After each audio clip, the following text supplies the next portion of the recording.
Morning my dear students, मैं Manvendra Yadav sir आप सभी का स्वागत करता हूं आज की इस क्लास में। आज हम लोग पढ़ेंगे यूपी बोर्ड और सीबीएसई बोर्ड का बहुत ही important topic sentence and their kind. सबसे पहले शुरुआत करते हैं सेंटेंस क्या होते हैं।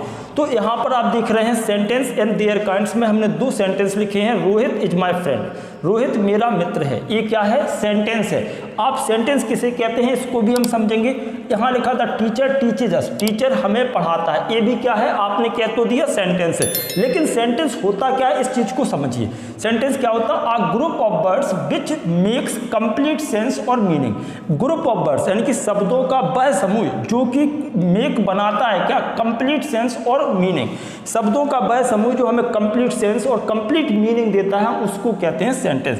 जैसे यहाँ पर मैंने लिखा ही इज प्लेइंग क्रिकेट, वह क्रिकेट खेल रहा है। इसका कंप्लीट मीनिंग है, कंप्लीट सेंस है, इसलिए हम इसको क्या कहेंगे? सेंटेंस कहेंगे।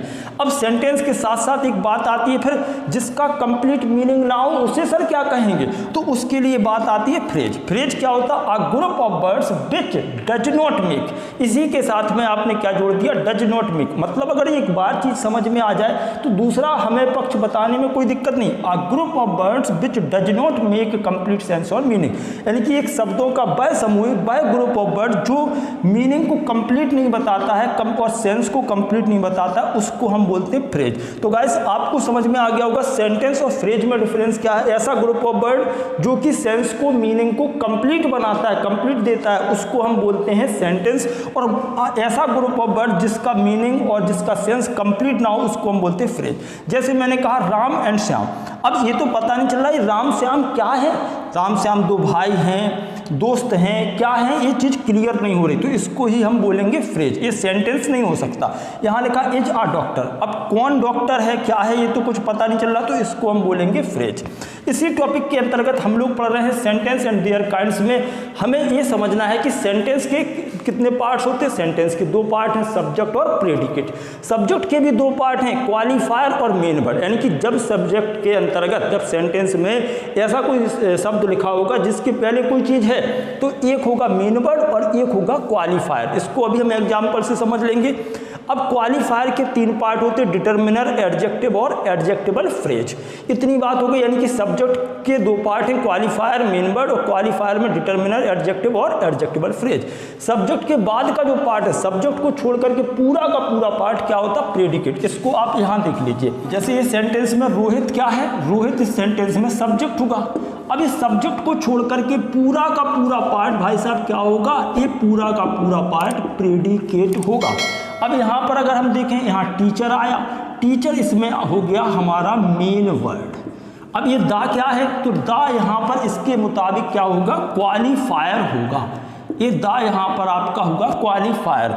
अब इस पूरे के पूरे शब्द को हम क्या कहेंगे? The teacher. इस पूरे के पूरे शब्द को आप कहोगे सब्जेक्ट।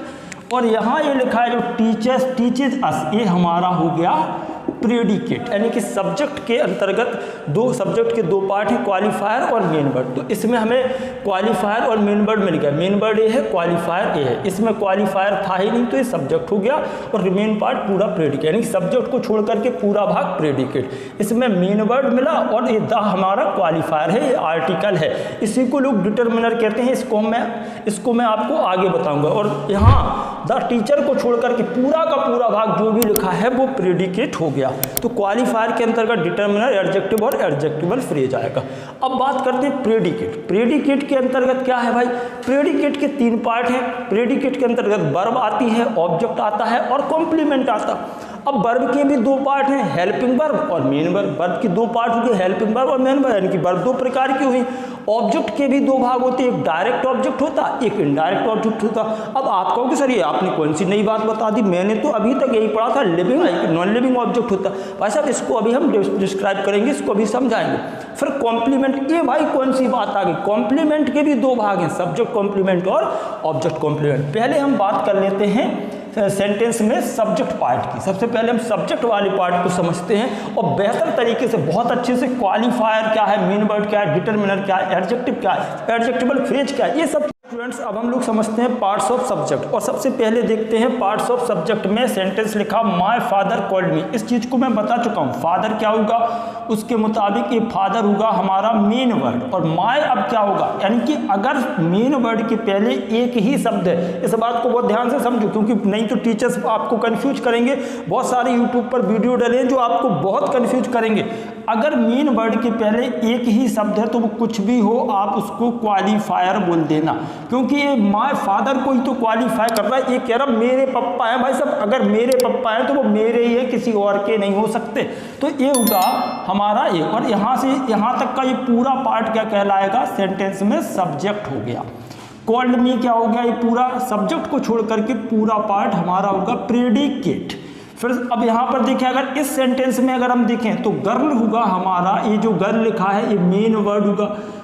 अगर हम इस सेंटेंस में देखें तो गर्ल क्या होगा, ये मेन वर्ड है, और ये मेन वर्ड के बाद यहाँ पर एडजेक्टिव आ गया, तो ये गर्ल को क्वालिफाई कर रहा। ये एडजेक्टिव है, या तो आप एडजेक्टिव कह दें, एडजेक्टिव में कोई बुराई नहीं, आप इसको एडजेक्टिव कह सकते हैं, नहीं तो आप इसको कहें क्वालिफायर।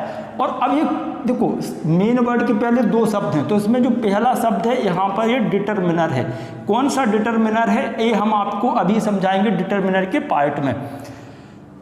अब ये पूरा का पूरा यहाँ से लेकर के यहाँ तक, अ ब्यूटीफुल गर्ल इस सेंटेंस में सब्जेक्ट हो गया, और हेल्प्ड मी हमारा ये बना प्रेडिकेट। बिल्कुल क्लियर हो गया। इसी के आधार पर अब हम समझते हैं सेंटेंस में सब्जेक्ट क्या होता। सबसे पहले हमने ये समझा कि ये सब्जेक्ट होता क्या। तो रियल में अगर जब हम सब्जेक्ट की बात करते हैं तो बच्चे ये कहते कि सब्जेक्ट वो होता जो काम को करता है। भैया एक बात याद रखें, सब्जेक्ट वो नहीं होता जो काम को करता, काम को करने वाला डूअर होता है, काम को करने वाला डूअर होता है। और सब्जेक्ट क्या होता, तो सब्जेक्ट को देख लें भाई। सब्जेक्ट इज अ नाउन और a pronoun that is talked about. Subject कोई ऐसा नाउन प्रोनाउन होता है जिसकी हम बात करते हैं, जिसके बारे में हम बात करते हैं, दैट इज कॉल्ड सब्जेक्ट। जैसे मैंने कहा, एक एग्जांपल देखो, यहां लिखा Ram is a teacher, Ram एक टीचर है। तो मुझे ये बताओ, आप कहते हो कि सर राम यहाँ पर सब्जेक्ट है, बिल्कुल सही, राम सब्जेक्ट है, लेकिन डूअर नहीं है। क्यों? आपने जो कहा ना कि जो काम को करता है वो सब्जेक्ट होता। भाई मुझे बता दो यहाँ पर राम कौन सा काम कर रहा। अगर राम कोई टीचर है तो टीचर होना कोई काम है। आपने कहा आई am a student, I am a student, मैं एक विद्यार्थी हूँ। क्या मुझे ये बताओ, क्या स्टूडेंट होना काम है? आप कहोगे फिर काम नहीं है, स्टूडेंट कोई काम नहीं है। स्टूडेंट किसी हम व्यक्ति को, किसी स्टूडेंट हम किसी बच्चे को कहेंगे जो पढ़ने वाला है वो स्टूडेंट है। तो यहाँ पर आई सब्जेक्ट है, राम सब्जेक्ट है, लेकिन ये डूअर नहीं हो सकता। इसका मतलब क्या होगा कि सब्जेक्ट वो होता है जिसके बारे में हम बात करते हैं, वो सब्जेक्ट है, और जो काम को करता है वो डूअर। ये हम आपको प्रेडिकेट के पार्ट में बताएंगे डूअर क्या है। अभी हमने बात की सब्जेक्ट, तो सब्जेक्ट इज अ नाउन और a pronoun that is talked about, जिसके बारे में हम बात करें वो सब्जेक्ट। देखो यही लिखा, सब्जेक्ट इज अ नाउन और a pronoun that is talked about. कोई भी चीज जो जिसके बारे में आप बात कर रहे हो, subject. I am a student, I subject है, Ram is a teacher, Ram subject है। यहाँ पर माय फादर कॉल्ड मी, यहाँ पर माय फादर सब्जेक्ट आपने कह दिया, कोई दिक्कत नहीं है, ब्यूटीफुल गर्ल सब्जेक्ट है, डूअर आगे बताते हैं। क्वालिफायर क्या होता है? Qualifier is a word that qualifies main word, जो मेन वर्ड को क्वालिफाई करे। जैसे यहाँ पर फादर मेन वर्ड है, इसको क्वालिफाई कर रहा माय। यहाँ पर गर्ल मेन वर्ड है, इसको क्वालिफाई कर रहा ब्यूटीफुल, और ब्यूटीफुल के आगे बताएगा कि कितनी है, तो वो एक है, तो ये डिटरमिनर हो गया। यानी कि जो संख्या बताए कितनी है तो फिर वो डिटरमिनर होगा। अब आगे बढ़ते हैं, हमें क्वालिफायर समझ में आ गया। Qualifier is a word that qualifies main word. एक बात और रखें, नोट में क्या लिखा, अगर मेन वर्ड के पहले एक ही वर्ड है तो कुछ भी हो वो क्वालिफायर होगा। अगर मेन वर्ड के पहले एक ही वर्ड है तो वो क्वालिफायर होगा। और डिटरमिनर क्या है? A determiner is a word that is placed just before a noun. जो डिटरमिनर होता है वो just before a noun, noun के पहले यूज होता है टू गिव एडिशनल इन्फॉर्मेशन। किसको देने के लिए? कोई एडिशनल इन्फॉर्मेशन, यानी कि कोई अतिरिक्त इन्फॉर्मेशन अबाउट नाउन, नाउन के बारे में।